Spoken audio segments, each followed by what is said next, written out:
Howdy everyone, I'm Derek. I'm the host of There Will Be Cars. If this is your first time on the channel, welcome. So what I do here on There Will Be Cars is I review new vehicles that manufacturers send me, and then I bring you my driving impressions. So there will be trucks, there will be SUVs, there will be minivans, there will even be EVs, and of course, there will be cars. This week there will be an SUV, the 2022 Genesis GV70. This is the second SUV from the Genesis brand, and as its name implies, this is smaller than the GV80, and Genesis markets this as a sporty SUV. Prices for the GV70 range start in the low 40s. My all-wheel drive 3.5T tester here has the Sport Advanced package and the Sport Prestige package, both of which raise its final price to $64,045. So before I get into what's in those two packages, I'll just give you an idea of what some of the standard features are on the all-wheel drive 3.5T before any options. For starters, you get this really cool basic design. It's got the stripe-like LED headlights, big grille, almost a little too big, but it definitely makes a statement. Then you get the really pronounced lines on the side. There's definitely a musculature to this vehicle. Now, that rear window is striking. It definitely stands out, but it almost looks like they ran out of space. I really love the flow of the sides, but seeing that kind of abrupt back window just makes me wonder what this would have looked like if they would have made this into a wagon and made it longer, if they had more room to express the design. It just feels a little abbreviated. The back is similar to the front because you have more stripe-like LED lighting. You also get these dual round exhaust outlets. As for standard equipment on the all-wheel drive 3.5T model, I'll start with that 3.5T. That means it has a twin-turbo 3.5-liter V6. Output is 375 horsepower and 391 pound-feet of torque. The GV70 sends that through an 8-speed automatic and, as you guessed from the name, all-wheel drive. Other standard exterior features include heated power folding mirrors with turn signal repeaters, a panoramic roof, and a hands-free power liftgate.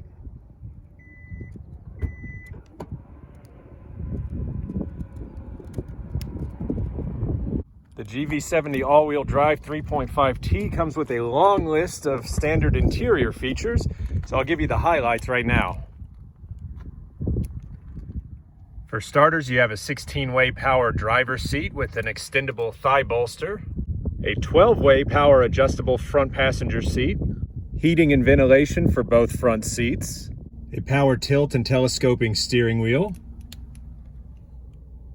an Android Auto and Apple CarPlay compatible 14.5-inch center screen with navigation, a wireless charging pad, alloy pedals, and a variety of safety and driver assistance features, including smart cruise control with stop and go, highway driving assist 2, driver attention warning, lane following assist, lane keeping assist, blind spot collision avoidance assist, and many more. So at this point, you're probably wondering, okay, well, what comes in those two sport packages that you mentioned earlier? Well, I'll tell you, and I'll start with the Sport Prestige package because one of the main features in that is on the outside of the vehicle. I think it's safe to say the most distinctive part of the Sport Prestige package is the 21-inch wheels. And that's not just because they're large, but as you can see, they have a very noticeable texture to them. It kind of reminds me of what you would see on a fancy kitchen knife. Now, I like these wheels, but I can understand if there are some of you out there that think they're a little too much. So let me know in the comments, what do you think? Do you think these 21-inch wheels on the GV70 are too much, or they're gotta-have-it items on this vehicle? The Sport Prestige package also includes an electronic limited slip differential, carbon fiber trim, Napa leather seats with suede-like inserts, a 12.3-inch 3D digital instrument cluster, along with a head-up display, 3-zone climate control, with heated rear seats and manual rear side sunshades. Now I'm going to break down what's in the Sport Advanced package. This upgrades the interior with leatherette for the door panels and upper instrument panel,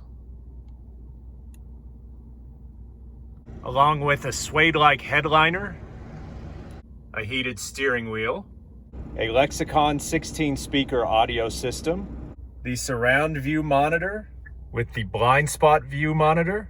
I have a question for all of you about this blind spot view monitor. When I use my turn signal, for instance, I'm signaling left, so it shows what's in my blind spot in the corresponding gauge pod.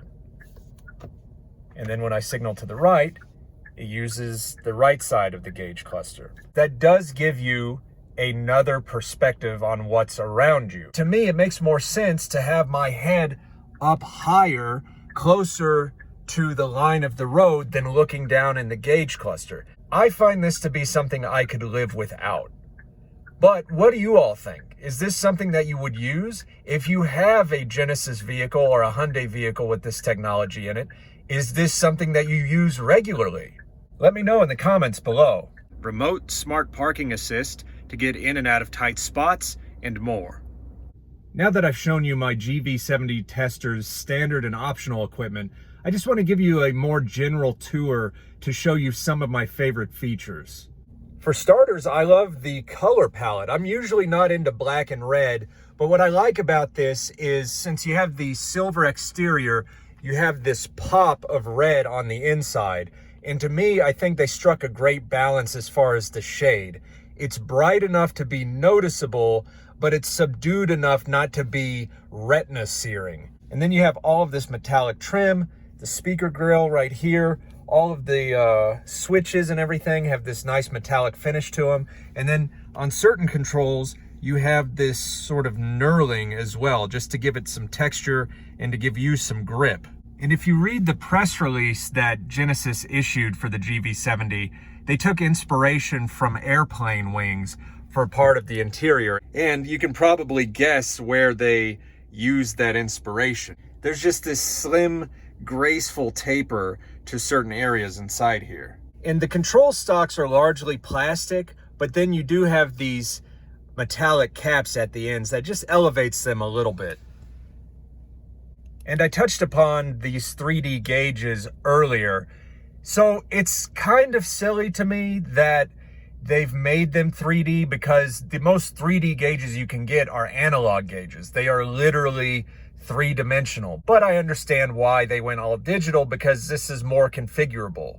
You know, you can change the way these look based on the drive mode, and then you can configure the center screen. So I get it. I made a pleasant discovery about this display. Actually, the word display is a little misleading because when I hear that word these days in regards to a vehicle's infotainment system, that makes me think, oh, it's just a display. It's not usable as a touchscreen.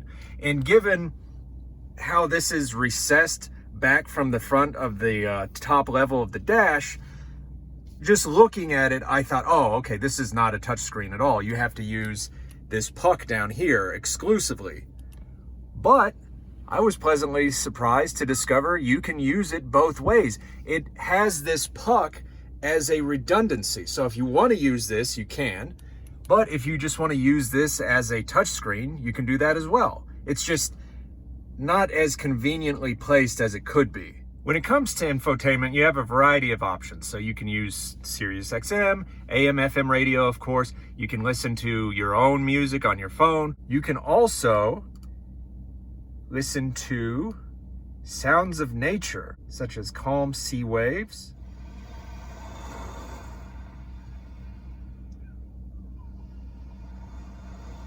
a lively forest,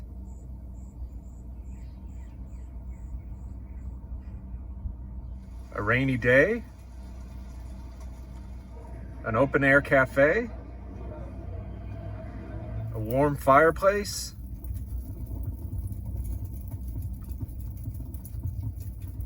and a snowy village.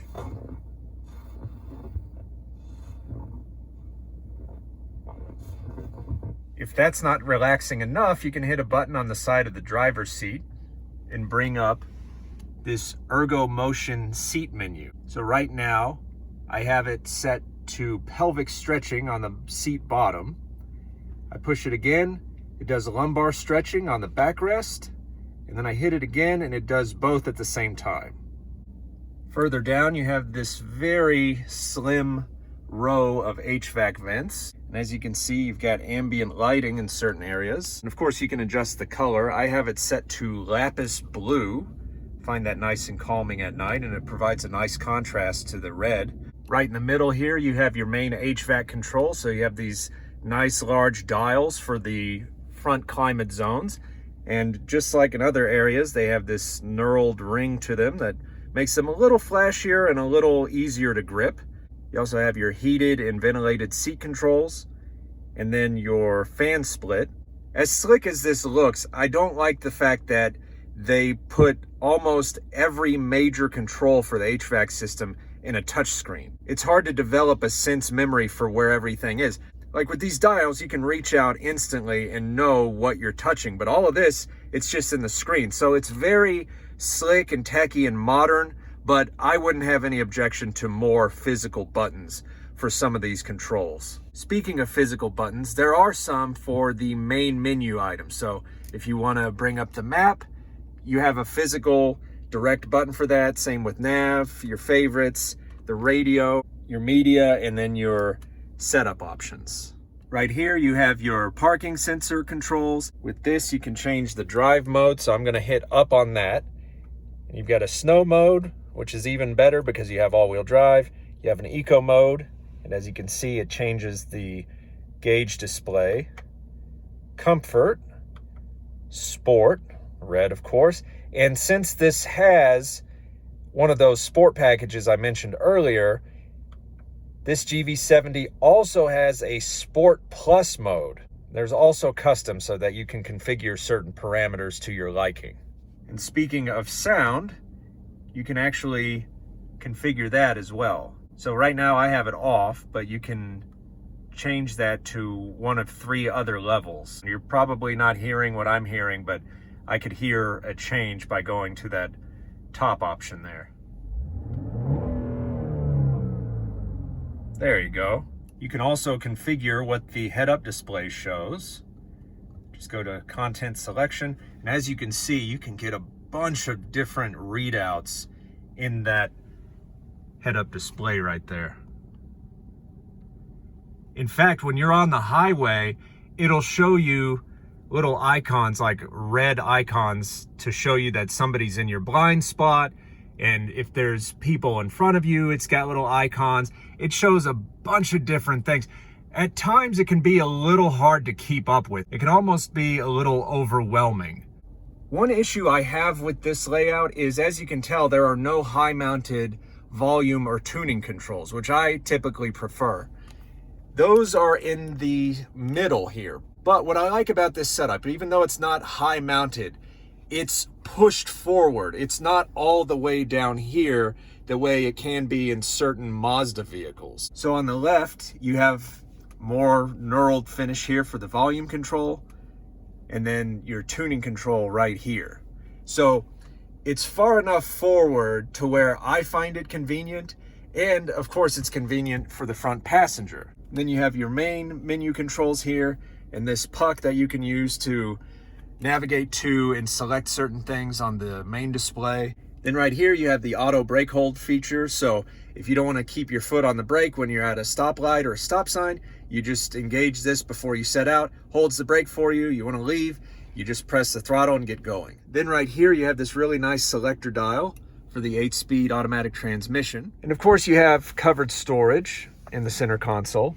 You've got this removable tray.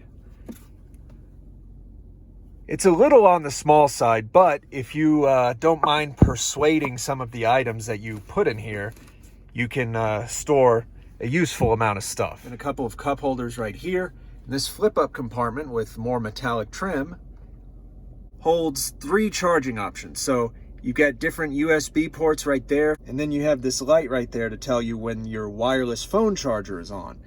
And as you can tell, there's not a lot of flat space there. That's because the actual charging pad is at an angle. This is a nice use of space, although there have been a few times when I've left the vehicle because I don't see it. You know, it's not laying flat or it's not facing up toward me. And because of that, I end up leaving my phone in the car. Another thing that I find really cool about the interior of the GV70 is this carbon fiber trim. And it's not just because, oh, it's carbon fiber. I mean, carbon fiber trim in vehicles is nothing new these days. The cool thing about it to me is they did something a little different with their carbon fiber trim, just by adding that simple diagonal pattern. And at first glance, I thought, oh, is this wood trim? You know, it had this sort of parquet look to it at first.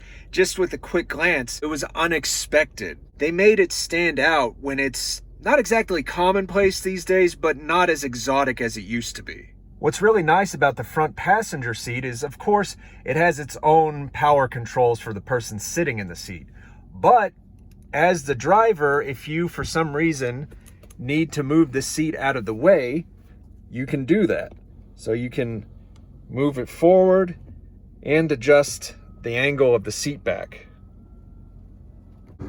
Now let's check out the back row. And I have to say, I don't have the greatest of hopes as far as space back here. All right, well, I'm pleasantly surprised.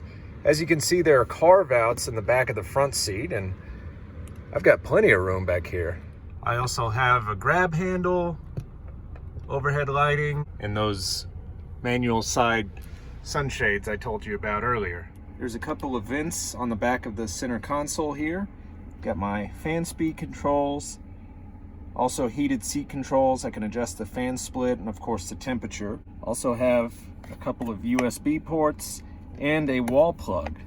If you want to make it a little more comfortable back here, you can recline the seat backs.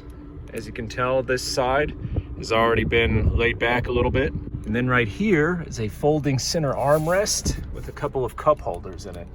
Before I take this out on the road, I want to show you what the cargo area looks like. But even before that, I just got to point out how cool is this high-mounted brake light up here. I've never seen anything like it. At first I didn't really notice it, but then it stood out and I was like, oh, that is a really cool way of integrating it. And you might be expecting a little button concealed in the back of the lift gate here for opening up the rear cargo area, but there isn't one. In fact, there isn't one down here either. Genesis hid it in plain sight. It's actually at the base of the rear wiper. So you just press this button if you're going to use the button, if you're not going to use the hands-free function. And there you go. Now I extended the legs of my tripod just to give you an idea of what kind of space is back here. And then you can manually fold the second row down by pulling on that. And doing the same on the right side. Of course, if that front seat was forward a little more, it would fold flat, but you get the idea. And then you get this little netted storage area here and some cargo hooks, as well as a 12-volt plug. There's also a little bit of additional storage under here. Like I said, just a little bit. Out on the road in the 2022 Genesis GV70, I've got it in its comfort mode right now, just to give you an idea of what it's like in its most sedate setting. As you would expect from a luxury vehicle, it's pretty quiet. The suspension is pretty well tuned, although there have been times when I've driven it that I felt like the more I drive it, the less comfortable it gets. Because after all, this is supposed to be a sporty SUV, so it does have a certain firmness to the suspension. The steering is solid on center. The brakes are easy to modulate. They're very linear. No surprises, no dead zone, no spot where it gets real herky-jerky or anything like that. One thing that might be surprising is what kind of get up and go this has. So, rolling along right now, foot down.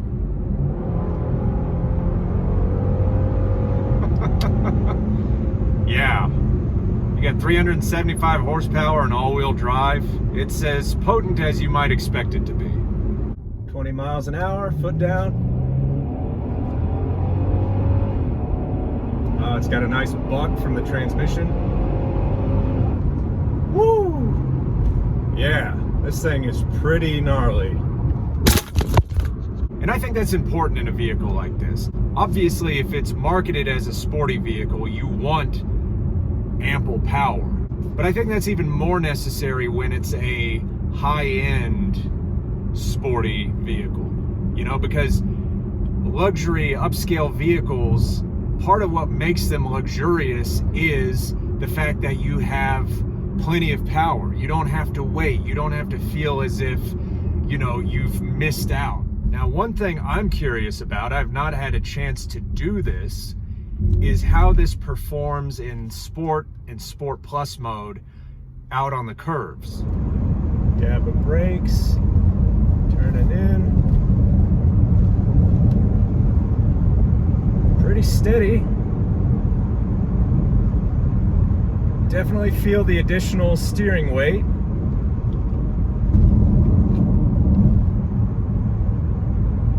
Feel it responding to the numerous imperfections in the road. Back on the power. It's never shy with that.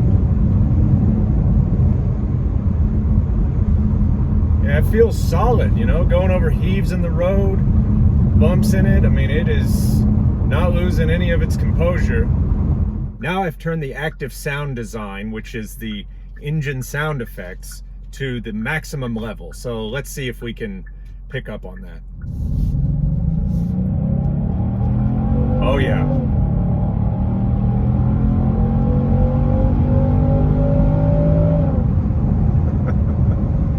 Yeah, it's there, but it's not too much. It's not crazy. It doesn't sound bad.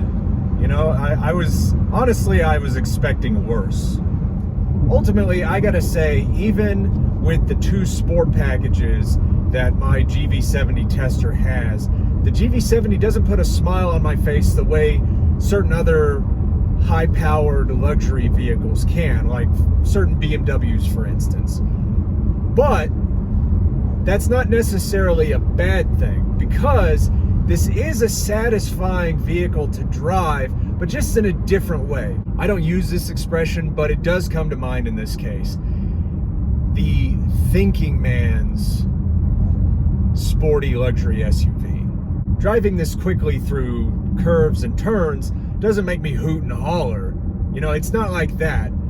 But it does reveal all the things that I can respect about this. You know, it's got plenty of power, great throttle response, easy to modulate brakes, and it's got the suspension and all of the other characteristics to handle the amount of power it's given. You know, everything feels like it was meant to go together. It's not a one-trick pony. It's not a massively powerful engine in search of a vehicle around it that can process all of that power with composure and with grace and with a sense of control.